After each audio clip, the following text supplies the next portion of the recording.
মহামারীকালেও ইতিহাস গড়ছে বাংলাদেশের রিজার্ভ।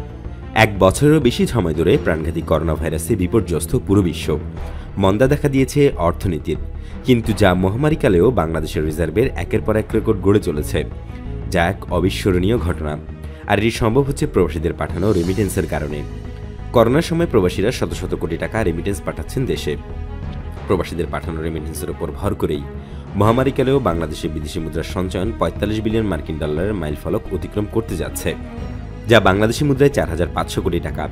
এই রিজার্ভ বৃদ্ধিতে অবদান রাখছে রপ্তানি আয়ের ধারা এবং বিদেশি ঋণ সহায়তাও বৃদ্ধি। বুধবার কর্মদিবস শেষে বাংলাদেশ ব্যাংকের রিজার্ভের পরিমাণ দাঁড়িয়েছে ৪৪.৮৫ বিলিয়ন মার্কিন ডলার, যা অতীতের সব রেকর্ড ভেঙে নতুন উচ্চতায় পৌঁছেছে।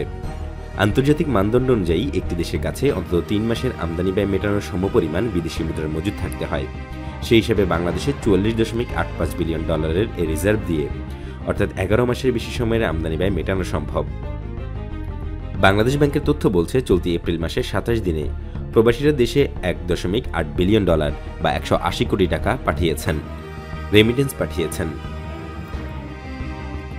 চলতি ২০২০-২১ অর্থ বছরের জুলাই থেকে মার্চ পর্যন্ত এই ৯ মাসে রেমিটেন্স এসেছে ১৮.৬ বিলিয়ন ডলার।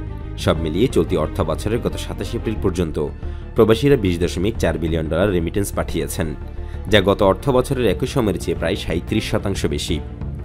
খোদ অর্থমন্ত্রী আহম মুস্তফা কামাল উচ্ছ্বাস প্রকাশ করে প্রবাসীদের ধন্যবাদ ও কৃতজ্ঞতা জানিয়েছেন। আগামী ২-১ দিনের মধ্যেই রিজার্ভ ৪৫ বিলিয়ন ডলার ছাড়িয়ে যাবে বলে তিনি গণমাধ্যমকে জানান।